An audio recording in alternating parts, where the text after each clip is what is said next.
Good evening and welcome to the Connecticut Department of Transportation's Public Information Meeting for State Project 0171-0456. This project is to install Centerline rumble strips at eligible locations throughout central Connecticut that were repaved in 2020 or will be repaved this year. Tonight we will be presenting on the need for Centerline rumble strips in Enfield on Route 220, Taylor Road, and State Road 510, Depot Hill Road, as well as highlighting the safety benefits that come with its installation. My name is Balazs Martai, and I'm the project engineer at the Connecticut Department of Transportation for this project. I want to thank everyone for taking the time to join us. We hope our presentation will be informative, and we hope to answer your questions and concerns during tonight's question and answer session. By the end of tonight's meeting, we hope you will have a better understanding on the importance and benefit of installing Centerline rumble strips in Enfield. If you are viewing this presentation in Microsoft Teams, you have the option to view captions or subtitles for this presentation. To turn on this feature, select the CC button at the bottom right corner of your screen to turn on the captioning. Then choose the language by selecting the settings wheel next to the CC button, select Captions/Subtitles, and select the desired language. Available languages are English and Spanish. Before we start the presentation and introduce everyone involved, I would like to go over a few housekeeping items and explain the format for tonight's meeting. Our presentation will last approximately 20 minutes, and once it is completed, we will host a live question and answer session. You will have three ways of communicating with us during the live Q&A. Option 1 is to send an email to dotproject171-456enfield@ct.gov. Option 2 is to leave a voicemail at 860-944-1111. Option 3 is to type your question directly into the live event Q&A in Microsoft Teams. You can ask a question by clicking on the little question mark, which will bring up your live event Q&A field. Then you select the Ask a Question button at the bottom right corner of the screen, and a field will pop up where you can type your question. Then hit Enter or the little arrow button to submit your question to the project team. You can also check the box at the bottom of the screen to post your question anonymously if you prefer. There will be a slight delay, but eventually your question will appear in the featured section with all the other questions asked tonight. We also have a project webpage where a recording of tonight's entire presentation, including the live event Q&A, will be stored. The webpage will also contain the same information that I've previously explained on how to provide comments or ask questions. The webpage address is portal.ct.gov/DOT Enfield 171-456. The comment period will be open through June 15, 2021 via either the email or telephone shown on the screen. The Microsoft Teams chat function will only be available during tonight's live Q&A session. Lastly, we would greatly appreciate it if you could fill out a very brief feedback survey the department has through SurveyMonkey. Virtual public information meetings are a new and necessary development for the department during these times, and the survey will help the department improve these public meetings going forward. The web address for this is www.surveymonkey.com/r/CJT3NDC. There is also a civil rights flyer that's available. The website to the flyer is portal.ct.gov/DOT/business/contract-compliance/civil-rights-and-accessibility. Finally, I would like to reinforce that no person shall, on the basis of race, color, or national origin, be excluded from participation or subject to discrimination in the development of this project. I would now like to introduce those from the department who are participating in this meeting.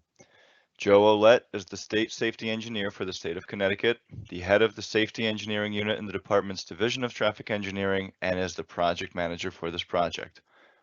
Once again, I'm Balazs Martai, an engineer in the Safety Engineering Unit, the lead engineer for this project, and primary presenter for tonight's meeting. I will also be answering any questions you may have during the live Q&A session. Romain Kamara is also an engineer with the Safety Engineering Unit and presenter for tonight's meeting. He will be reading off any questions that come in during the presentation and the live Q&A so I can answer them for you. Ryan Pothering and Devin Howe are also engineers with the Safety Engineering Unit and will be monitoring the team's chat, project email address, and call and voicemail for any questions or comments during the live Q&A. Tonight, we will go through the project description and purpose of this project, as well as objectives that we hope to achieve. Then we will give a thorough description of what centerline rubble strips actually are and why they should be used on this roadway segment, followed by the types of crashes affected by centerline rumble strips. Next, I will discuss how they are being used in the country and the state and go over the criteria for installation eligibility. Lastly, we will go over the cost and timeline for this project before we wrap everything up with the live Q&A discussion. The Connecticut Department of Transportation repaved Route 220, Taylor Road, from State Road 404, Shaker Road, to the Massachusetts state line in the town of Enfield during the 2020 construction season. The 1.1 mile long section of Route 220 from 200 feet north of State Road 404 to the Oak Road Walker Drive intersection was identified as being a candidate for the installation of centerline rumble strips.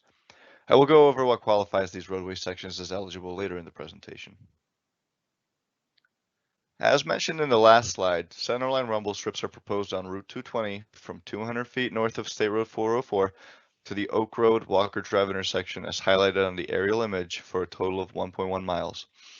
As you can see, the residential density is just about non-existent as the only buildings directly in the vicinity of this section of roadway belong to the correctional institution, and the rumble strips are being stopped as the residential area is being approached. I would like to clarify that centerline rumble strips are discontinued at intersections with public streets such as Sand Hill Road because vehicles use the intersectional area when they are turning into and out of these side roads. The department will also be repaving State Road 510, Depot Hill Road, from the southerly junction of US Route 5, King Street, in East Windsor to the northerly junction of US Route 5 in Enfield during this year's construction season. The 1 mile long section of State Road 510 from the East Windsor town line to the northerly junction of US Route 5, shown in the top right area of the aerial image, was also identified as being a candidate for the installation of centerline rumble strips. Again, I will go over what qualifies these roadway sections as eligible later in the presentation. The last slide showed that centerline rumble strips are also proposed on State Road 510 from the East Windsor town line to the northerly junction of US Route 5 as highlighted on the aerial image for a total of 1 mile. Per the image, the residential density on this segment is also just about non-existent as the only buildings directly in the vicinity of this section of roadway belong to various businesses, including a bus company and a freight company, so it's unlikely that the nuisance noise associated with the rumble strips will be a concern in any residential areas. So what are centerline rumble strips?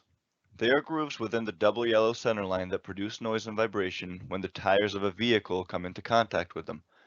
The noise and vibration alerts the driver that they have departed from their lane and gives the driver an opportunity to recover. Centerline rumble strips are different than the grooves along the edges of Connecticut's interstate highways. The grooves for centerline rumble strips on secondary roads are not as deep and therefore produce much less noise. Why centerline rumble strips? Well, the audible and vibratory warning greatly improves the chance that a driver will quickly and safely return to their lane. Centerline rumble strips also have the additional benefit of helping drivers navigate during poor weather conditions such as fog, snow, rain, or when pavement markings in general are obscured. The Federal Highway Administration has identified centerline rumble strips as a proven safety countermeasure to address head-on and sideswipe opposite direction crashes. They are also considered a proven low-cost safety improvement. In 2020, there were 36 fatalities and 2,340 injuries from head-on and opposite direction sideswipe crashes on Connecticut's non-freeway roadways.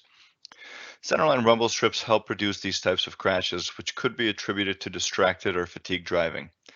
Over 25% of people injured in crashes associated with vehicles crossing the centerline were under the age of 25. It is also worth noting that Connecticut is experiencing a 57% decrease in fatal and severe injury crashes since we have started installing centerline rumble strips. Looking at motor vehicle crashes on these roadway segments from 2018 to 2020, there were 13 reported crashes on Route 220 and 4 reported crashes on State Road 510. None of the crashes involved a vehicle crossing over the centerline into the opposite lane, resulting in a head-on or sideswipe crash. While there were no crashes in the last 3 years, the point of the centerline rumble strips is to reduce the possibility of these severe crashes occurring in the first place. It is also important to note that near misses are not recorded, so they may be happening, but there's no information about them. Centerline rumble strips are a highly effective, low-cost, proactive treatment intended to reduce lane departure crashes and will aid in continuing to keep these crashes from happening. Based on national data, fatal and injury head-on and sideswipe crashes in rural areas are reduced by an average of 44% when rumble strips are implemented. Additionally, per the infograph at the bottom of the slide, centerline rumble strips can reduce head-on crashes by as much as 50%, run off the road crashes by 46%, fatal crashes by 51%, and serious injury crashes by 41%. There are approximately 43 states across the country that use centerline rumble strips, including all of the states in the Northeast US. Connecticut started installing centerline rumble strips in 2014 and shoulder line rumble strips on limited access highways back in 1994. As of March of this year, Connecticut has installed over 1,650 miles of centerline rumble strips on state roads and over 230 miles on local roads. As you can see on this map, the majority of towns in Connecticut, over 120 of 169 towns, have had centerline rumble strips installed. Any town shown in green already has centerline rumble strips, whether it's on a town or state-owned roadway. Towns in blue are programmed to have them installed, and towns shown in white do not currently have them installed, nor are they planning to get them at this time, but this will likely change in the near future as additional roads are repaved. Also note that most of Enfield's neighboring towns, including Suffield, East Windsor, and Ellington, already have centerline rumble strips, with Summers anticipated to receive this treatment in the near future. So let's talk about the criteria for centerline rumble strip eligibility. The department goes through a screening process to determine centerline rumble strip eligibility, including taking a look at the traffic volume, making sure that the average daily traffic on the road is at least 2,000 vehicles per day. We also ensure that the pavement is in good condition and is less than 3 years old. The roadway is to have a minimum of 14 feet of width from the center line to the edge of the pavement. This makes sure that there is plenty of room for drivers to maneuver in their lane without going over the centerline rumble strips accidentally. The roadway also has to have a posted speed limit of 35 miles per hour or greater. And lastly, there has to be a low residential density. If there are some homes along the segment, we try to ensure that the majority of them are at least 100 feet from the edge of the road. The average cost of installing centerline rumble strips is about $2 per linear foot. On top of that, double yellow centerline paint is added, which is about $1.20 per foot, bringing the cost of implementing the centerline rumble strips for a total of just over $35,000 for the combined 2.1 mile segment. The cost will be covered by 100% state funds, with construction anticipated to take place this summer. These are just a couple of pictures taken from construction showing part of the milling and grooving process. Construction vehicles work and travel at approximately 2 to 3 miles per hour to install the centerline rumble strips. The work is done during non-rush hours, and the center lines are painted a few days later. And with that, I want to thank you for your time to listen to our presentation. Now it's time to hear from you in our live question and answer session. Remember, you may email us any questions or comments via the project email address, leave a voicemail message on the call-in phone line, or send your questions directly via Teams chat. We also want to encourage that you take our very brief feedback survey to help us improve how we deliver these virtual public information meetings in the future. So with that being said, Romain, do we have any questions from the email, voicemail, or the chat for us to answer? Thank you, Balaj, for that wonderful presentation. As of now, ladies and gentlemen, I'll be reading off the chat. My name is Romain. As of now, we haven't had any questions come in. Actually, I stand corrected. We have an email question that just came in. The email questions read, are there any environmental impacts with installing these centerline rumble strips at these locations? Hey, Romain, thanks for that question. This is Balaj speaking. So no additional environmental impacts are that wouldn't already be in place from paving are expected. Since the rumble strips are milled into pavement, there isn't anything harmful being done that isn't already being done as part of the regular paving process. So no additional environmental impacts. Thank you for that answer, Balazs. Another email question that came in reads, how long will the project take and when will the work be scheduled? Thanks, Romain. So once the construction crews mobilize, they can complete this combined 2-mile segment in a few hours. And since the pavement was already put in place during last year's paving project for at least the Route 220 segment, that section will take an even shorter amount of time. But the two segments combined won't take more than a few hours total.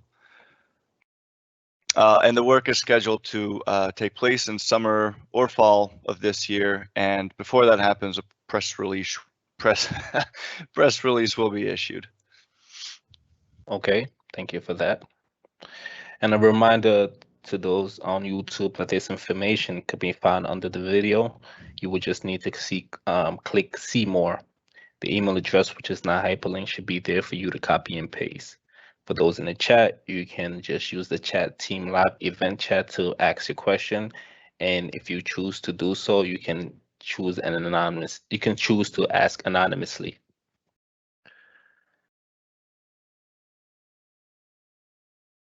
Balazs, it looks like we have another question. The questions read, will the lane be closed during the installation of these rumble strips? Thanks, Romain, for that question. So no, since this is a moving operation, there is very little interference with traffic. And at most, there should be no more than one lane closed while the other lane is open to maintain traffic flow. And again, this is something that happens in off-peak hours, so not during the rush hours of morning or afternoon traffic. And it is a moving operation, so even if there is a slight holdup, the vehicles will be allowed to pass one lane at a time. Thank you for that answer. A reminder to everyone that after the presentation, there will be a brief survey that we encourage everybody to participate in. Your feedback will be greatly appreciated. And those on YouTube, you should also have a link to the SurveyMonkey survey.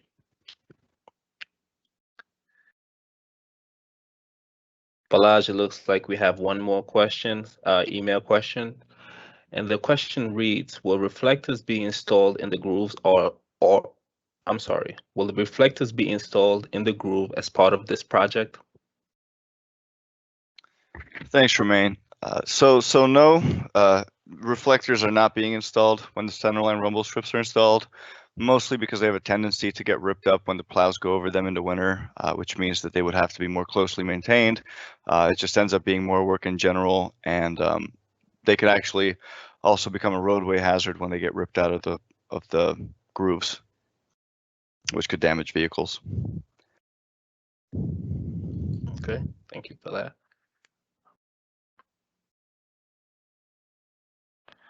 I have a question that's coming in from the town council. It says, have you taken into consideration that the town council has asked to not have them, referring to Centerline rumble strips? Thanks for that question, Town Councilor. So the intent of this meeting is, one, to educate people about Centerline rumble strips and the benefits of this countermeasure. But the other is to get input. So we rely on local citizens, just people who live in the area to inform us. And so once all the comments are received, we discuss this with the local traffic authority and/or the elected official after the meeting as necessary. So we take all comments into account, and that's why we're having this meeting. This is really the first process, or the first part of the process, to get input from people local to the area.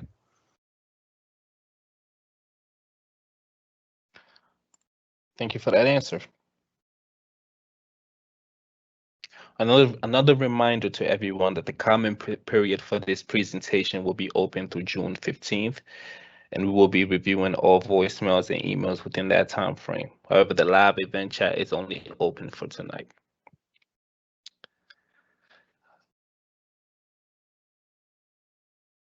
Balazs, we have one more question. It looks like this is an email question that came in.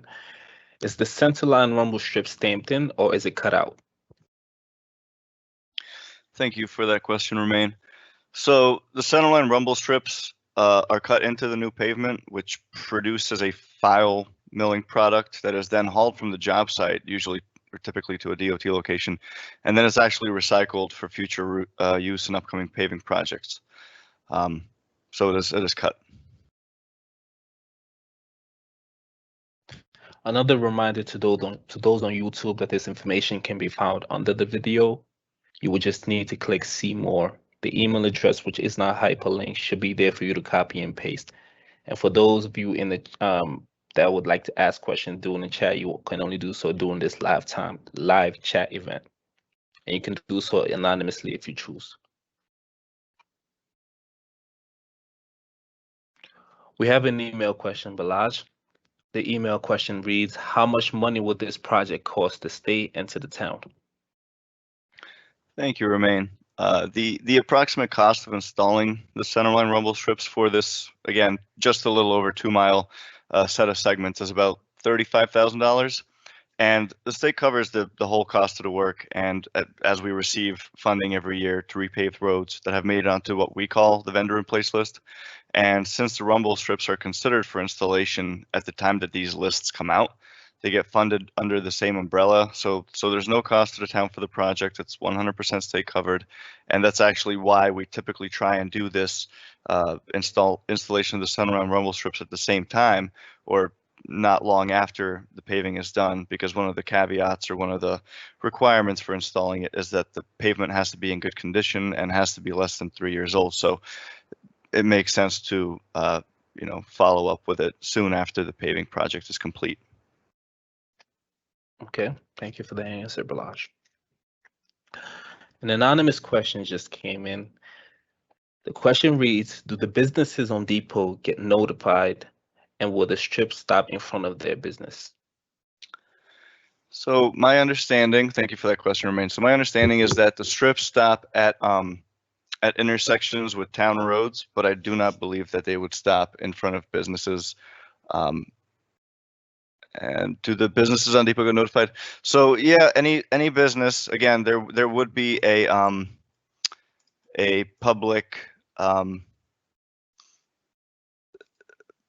public papers sent out prior to any kind of work being done. A press release, excuse me, would be issued before the work is started. So before anything, actually happens, before any construction crews arrive on site, there would be a press release. Yes. Yes, and the businesses will have access to this press release as well as all citizens as well. Looks like we have another question, Balaj. It says, I live off of Route 5. Oh, actually, it seems more like a comment. I live off of Route 5. I'm curious why the town council doesn't want rumble strips. Thank you, Romain, and thank you for that comment. Again, the point of this meeting is just to try and educate the people about, why we're doing this in the first place. The main goal, keeping the big picture in mind here, is that road owners, us, state DOTs, the towns, have the responsibility of providing safe transportation systems for all road users. And centerline rumble strips are a low-cost roadway safety feature proven to save lives. And so, we will take all comments into account. Thank you for providing it. And this is why we're having this meeting, just to get input. So thank you. Thank you for that answer, Balaj. A brief reminder to everyone that we would appreciate everybody to fill out the survey after the presentation. And those on YouTube should also have access to this survey, and your comments are greatly appreciated. It doesn't look like we have any more questions coming in.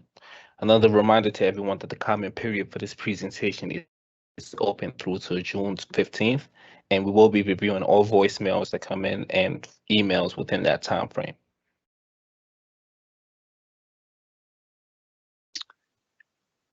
We would like to make this announcement to get one last call for questions, whether it be by email, phone, the Teams live event chat. Again, just another reminder that the feedback survey, if you have a moment to fill it out, the link is on the page shown. but it is also www.surveymonkey.com/r/CJT3NDC. There's also some additional project information on our project webpage, which is also on this page or on the screen. Well, it looks like we have an anonymous question.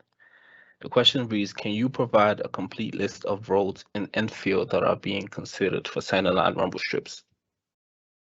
Yeah, thanks for that, Romain. So the complete list of roads that are being considered for these Centerline rumble strips at this time only include the two routes that we talked about tonight. So Route 220, Taylor Road, and State Road 510, Depot Hill Road, within the extents that were discussed in this presentation.